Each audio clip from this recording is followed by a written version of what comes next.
Good morning. Good morning. So today we are discussing about how to give an injection. We have different types of injections. We have an intramuscular injection. We have a intravenous injection. We have subcutaneous injection. We have intrathecal. INTRATHECAL.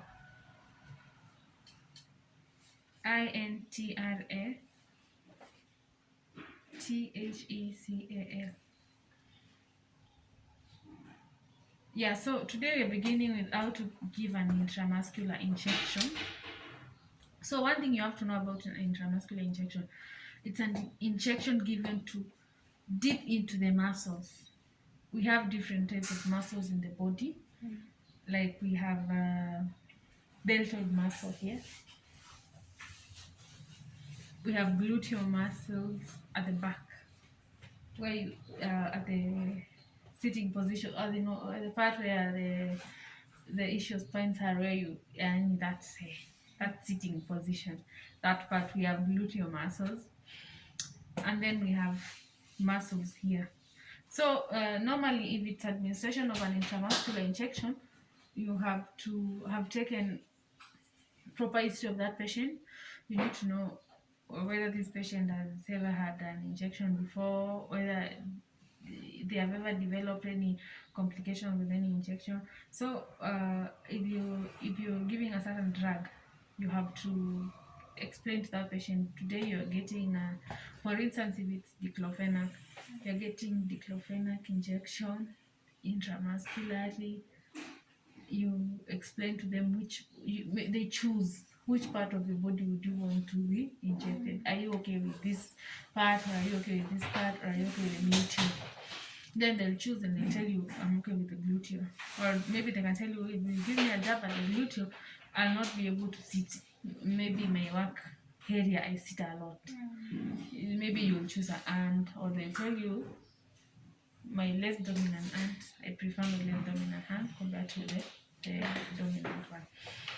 So I want to demonstrate A question maybe. Suppose in this person you're injecting is a child. a child. Yeah. Mostly the children normally give this part. Newborn.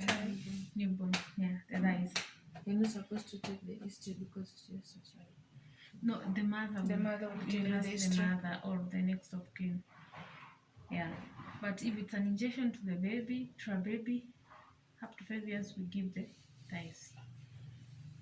Yeah. Upper outer aspect of the thigh. That's where we find the muscles. So I want to demonstrate how to give an intramuscular injection. I'll use this baby. So let me undress him or her. So this is the part I'm saying, which is the upper outermost part of the thigh. We also have this part where we have the deltoid muscle. We also have this part where we have the gluteus. But now you need to know how to divide into two portions. You divide into four like this. Then you get the upper outermost part. You see, when you divide like this, 1, 2, you get four parts. So you go to the upper outermost part. There's a sciatic nerve here, so you need to be very careful that you don't puncture it. When you puncture, the child is most likely going to develop a paralysis. Yeah, so you divide into 4 parts, and then you inject the upper outermost part of the thigh. If it is the deltoid, you also divide into 4 parts, and you inject the upper outermost part of the deltoid muscle. Again, another thing, you need to go deep into the muscles. Deep into the muscles. If you don't go deep, the child is most likely going to develop an abscess. That's why we use this needle for an intramuscular, which is gauge 21. So before administering, you need to check the needle expiry date. This is May 2024. You also need to use a septic technique. That means you need to open it this way.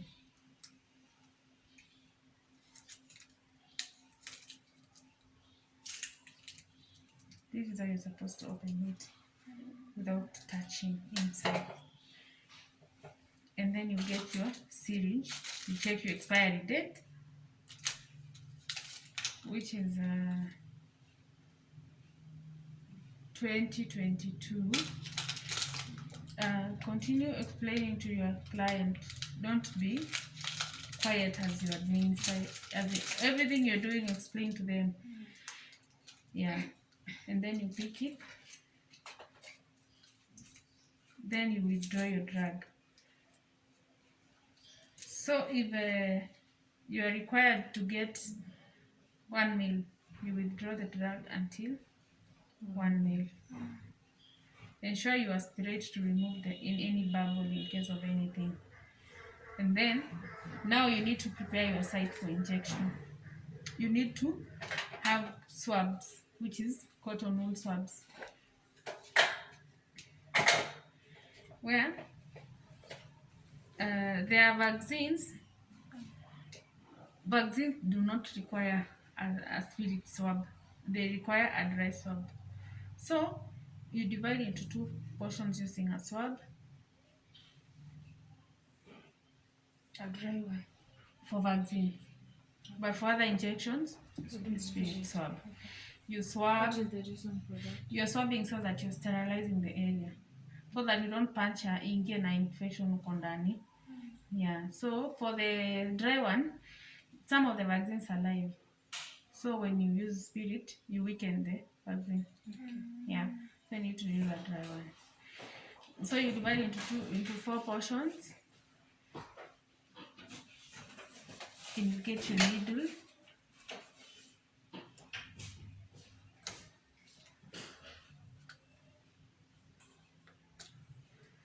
And then you inject 90 degrees. You see, 90 degrees means this way. It's making which angle is that? 90. Sorry? 90. Yeah, 90 degrees. Which angle is that? Oh, 90 degrees angle. Yes. Yeah, right. So you get deep into the tissues, then you aspirate to check if you've punctured a vein. If you've punctured a vein, utaona damu ikirudi. Remove that needle. Because if you puncture the vein and you administer, the baby is most likely going to get paralysis. So if you aspirate and you don't see any bleeding, you are safe. You can administer your drug slowly until you're done. Then remove your needle. Do not recap. Discard your needle. Then dry the hair. Don't sponge. Just dry slightly and you discard. And then you reassure your client. That is for an intramuscular injection. You divide into 4 parts and then you get inside, deep into the tissues, 90 degrees. If you administer, for instance, 45 degrees is this way, and it's supposed to be 90, the baby is most likely going to get a swelling. If you don't go deep, maybe you go shallow like this, the baby is going to get an abscess. An abscess is swelling, then pus, then a wound, then an infection comes in. So you have to go deep into the tissues, 90 degrees. Deep into the tissues, 90 degrees. Needle ilikuwa imesimama hivi. Unaona? Ni vile sasa hapa hizi simama hivi. You see? So, kama ni hivi, this is the so-called 90 degrees. Like that. Lazima tu hiyo sindano ishe ndani. Hii sindano iingie mpaka yote. Hivyo. For those who are skinny and you're not able, you can grab the muscles. Okay. Yeah, so that you don't punch a bone. Yeah, so inaingia hivi 90 degrees. That is an intramuscular injection.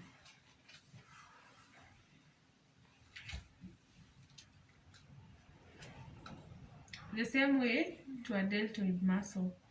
The injection will go deep 90 degrees deltoid to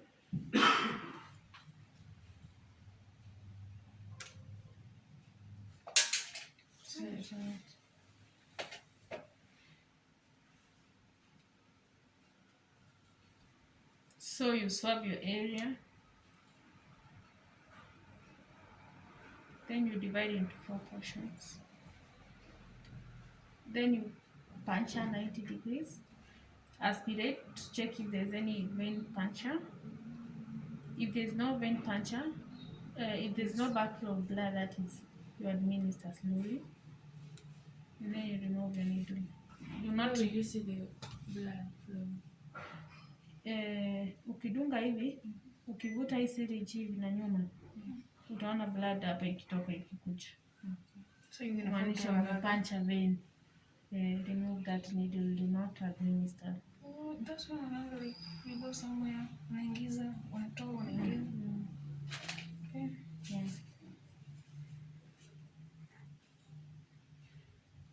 So if it is the deltoid muscles too, no sorry, that's not gluteal. This is zinaitwa gluteal muscles.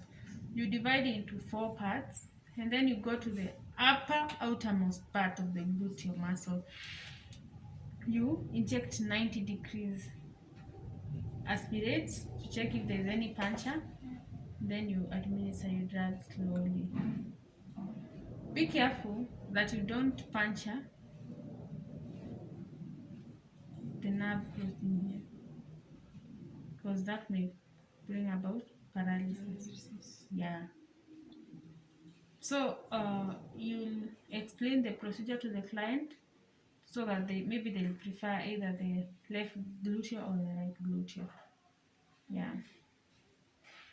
So a drug intramuscularly is absorbed slowly compared to intravenous. Intravenous ni yenye inaenda direct kwa vein. There's another form of administration of a drug called subcutaneous. Subcutaneous, it's not deep into the tissues. An example to a subcutaneous injection is an insulin injection. So subcutaneous, most likely, if it's insulin, you can give any part, most the stomach or other part of the body. So you go slightly into the tissue, kidogo hivi. But of course you won't use a needle like this. There is that specific needle for insulin. Yeah, that is what is called subcutaneous. There's another one called intramuscularly, but 45 degrees, like for measles vaccine. Intramuscularly 45 degrees. So you slide your needle 45 degrees kutoka, 45 degrees should be somewhere like something like that. Yeah. So your needle should go that way, 45 degrees that way.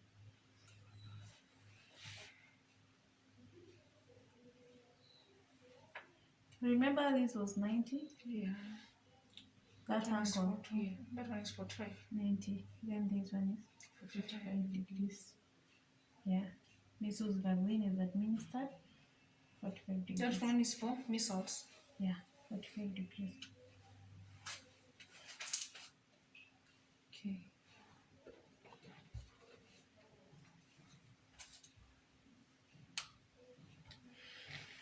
So, which other form of drug administration have I forgotten?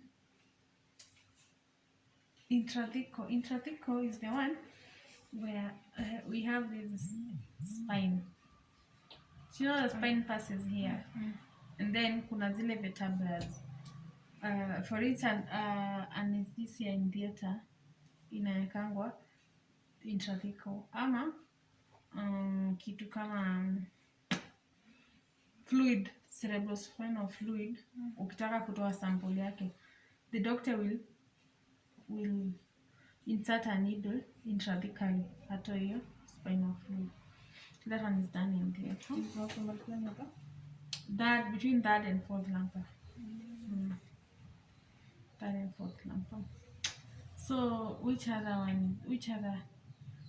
nini is that? Oh, for instance, if you're giving an injection like BCG is subcutaneous.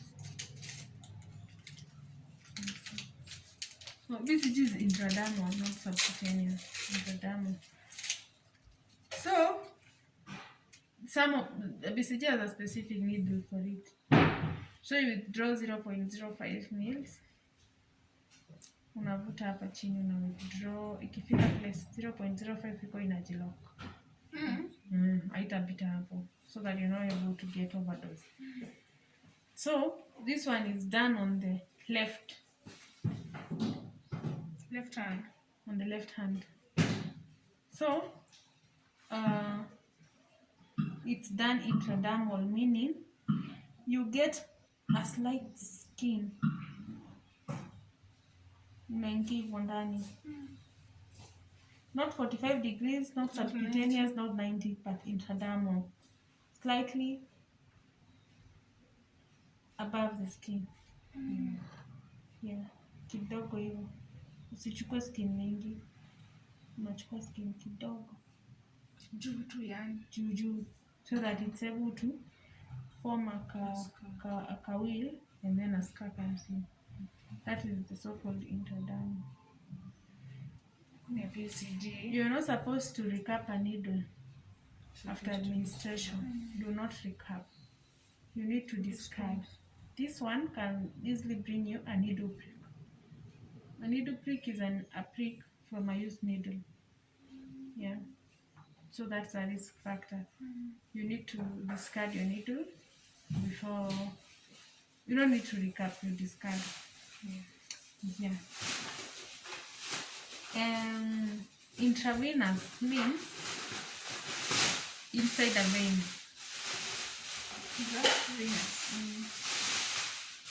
Inside a vein. So you need to look for a patent vein.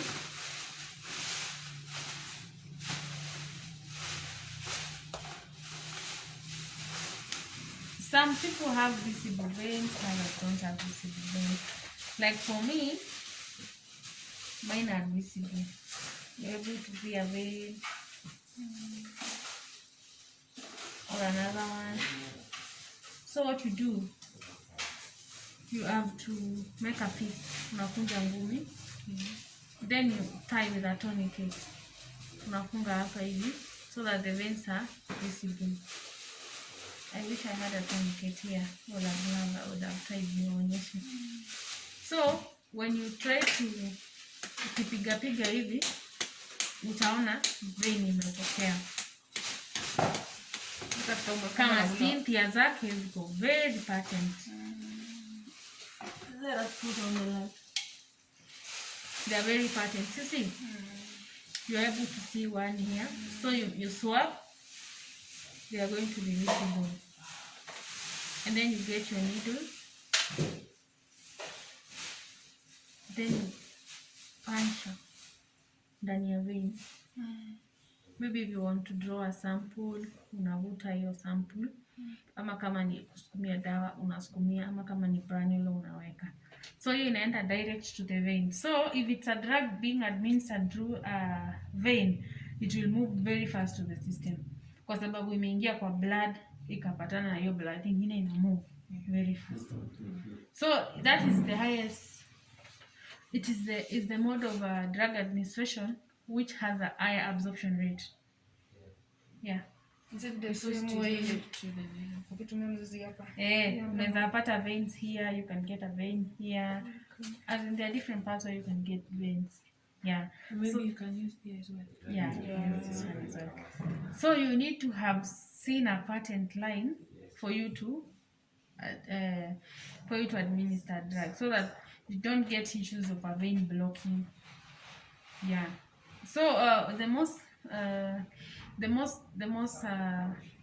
mode of drug administration which has a high absorption rate is intravenous. Yeah. There's also another mode of administration of a drug called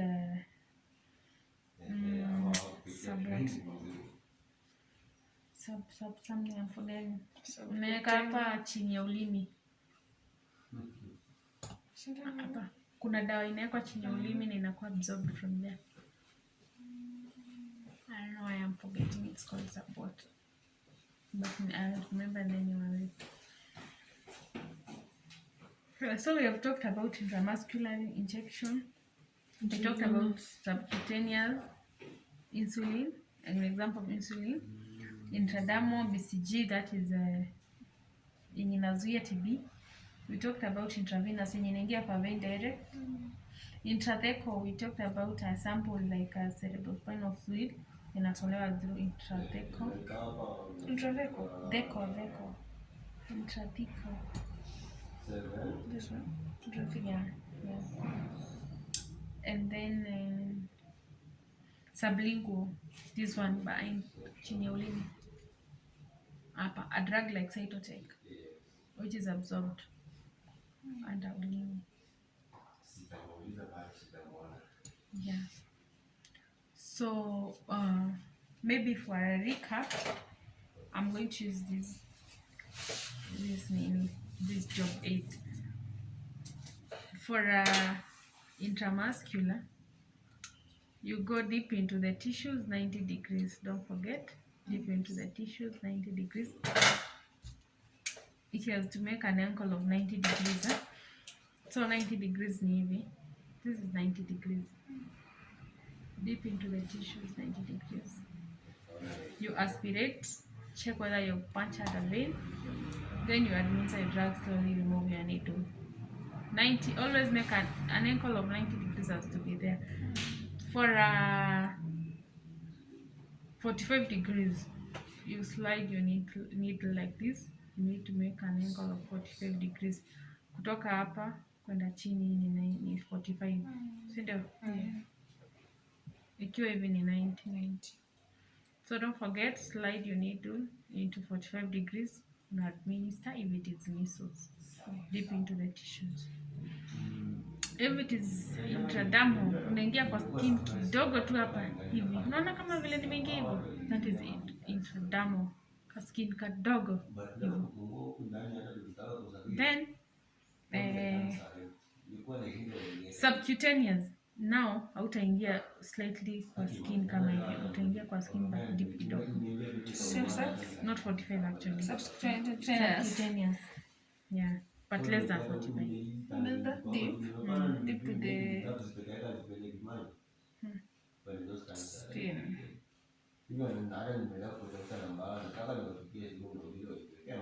Actually, not 45 but chini ya 45. Si 45 ni hivi. Itakuwa kitu kama hivi. Then intradermal ni kama trickle flat hivi. Then 90. Single. Are we together? Yeah, don't always forget to explain your procedure to the patient. Keep on reassuring them. Tell them what you are doing. Tell them which drug is this. What are some of the side effects you can encounter? What are some of the... Why are you giving this drug? Maybe you have fever, I'm giving this because you have fever. Maybe you have pain, I'm giving this because you have pain. So I expect you within this period of time, the pain will have been relieved. Something like that. Yeah. Any questions? We're good to go. Let me try. Yeah, you can try demonstrating.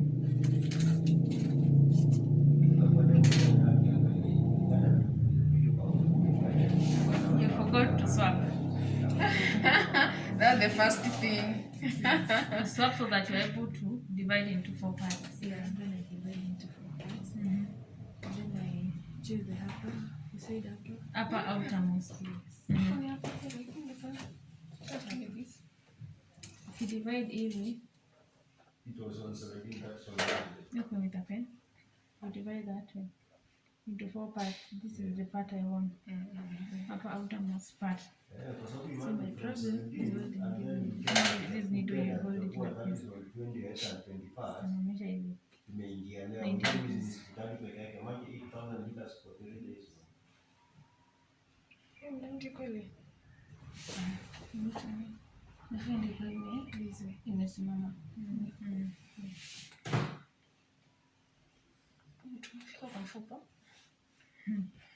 Yeah. So if it is 45 degrees now, you slide. You need to leave 45 degrees. Yeah. Don't touch here. Touch here.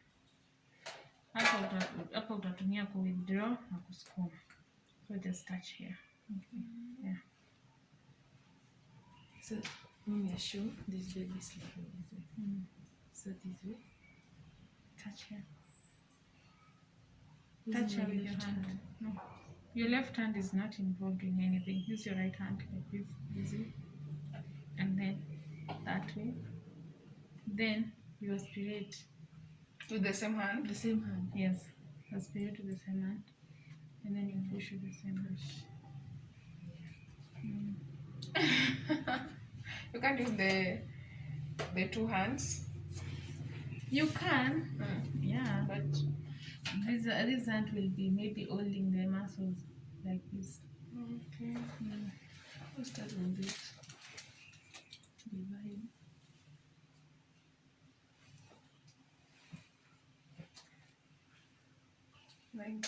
Yeah, 90. Like this. And then you Aspirate. And then you push. And then you push. Yeah. then for 45. 45. Like this. Yeah. Yeah. Aspirate. 45 degrees like this. The needle need to be slanted like that. Like this. Yeah. Interesting. Yeah. So for intravenous, you need to be very careful because that drug is going direct to the vein. You need to have calculated the right dosage. There's no way you can remove it. Ikishaenda imeenda. Yeah. So you need to be very careful. Yeah. So unapima na syringe. Unapima. Ukiambiwa 1 ml, unavuta mpaka hapo kwa 1 ml. Make sure it is 1 ml. Yeah. Ukiambiwa 2 hapo. Ukiambiwa 2.5 katikati ya 2 na 3. Ukiambiwa 5 hapo. Ukiambiwa 10, of course you use a 10 cc syringe. Kuna ile kubwa ya 10, kuna hadi ya 20.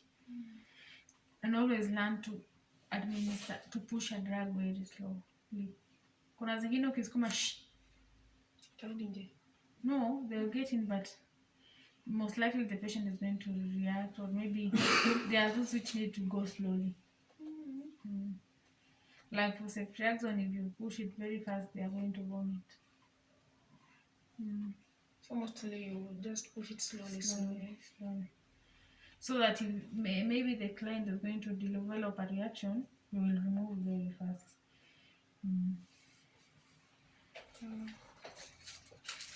Yeah, so any question?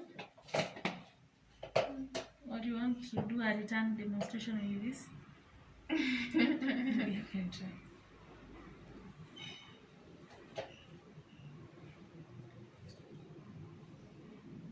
This way. 90. Yeah.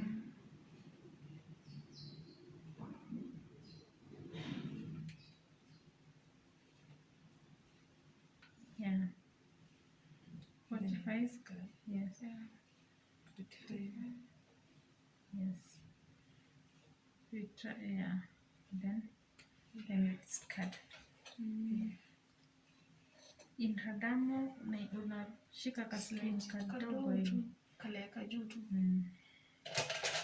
So that is it about injection. Ni types ngapi?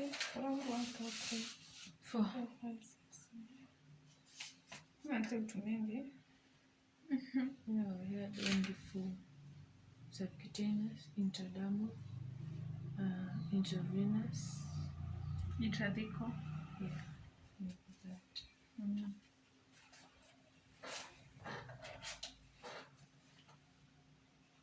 What about this one? Ilikuwa kulu? Gluteal muscle. GLU. GLU. TEAS. gluteal muscle. What about the deltoid muscle? Is it under intramuscular? Deltoid muscle is a Upper. muscle. Yeah, there are types of muscle. So this is where you find the deltoid muscle. Then the gluteal. Gluteal tunadunga. Gluteal ni hizi matako. Deltoid ni hapa kwa mkono. Then the thighs. Yeah. Those are the areas where you can administer an intramuscular. Intramuscular. Measles ni Deltoid muscle. deltoid. Intrathecal. Intrathecal ni kwa spine. Between the third and the fourth lumbar.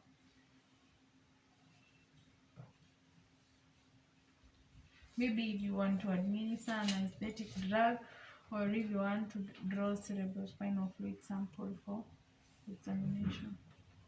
Maybe for a child with meningitis or an allergy. Yeah. The last one.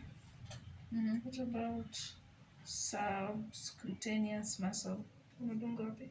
Itaenda kwa any part of the muscle. Any part of the muscle. Yeah. Which can be 45 degrees or less than that. 45 degrees or less. But for measles, it is subcutaneous 45 degrees. Do you use different needles for infants and adults? Yeah, for the babies, we use gauge 21. Okay. Then for adults gauge 21. For babies gauge 18. Kale ka blue kadogo. Because unaweza pata sasa hawana hiyo fat, subcutaneous fat mingi. For BCG, this is the specific needle for BCG. Hadi unaandika hapo. Yeah. So for immunization, we use this needle. This is a specific for immunization. What about immunization? No, I think ni mkono tu. Immunization nadunga thighs. Immunization. So you see, this is the one for babies. 0.5 mils. Imeshora penye 0.5 inafika. So you draw your sample, you withdraw to see kama kuna blood, then you push. Then this is for an adult. This is meant for adult. Yeah.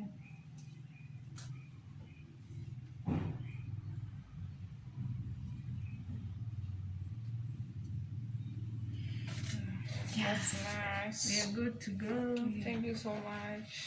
Welcome. Yeah, so the next topic we're going to discuss the administration of oral drugs. Yeah. Bye. Bye. Thank you so much. Okay.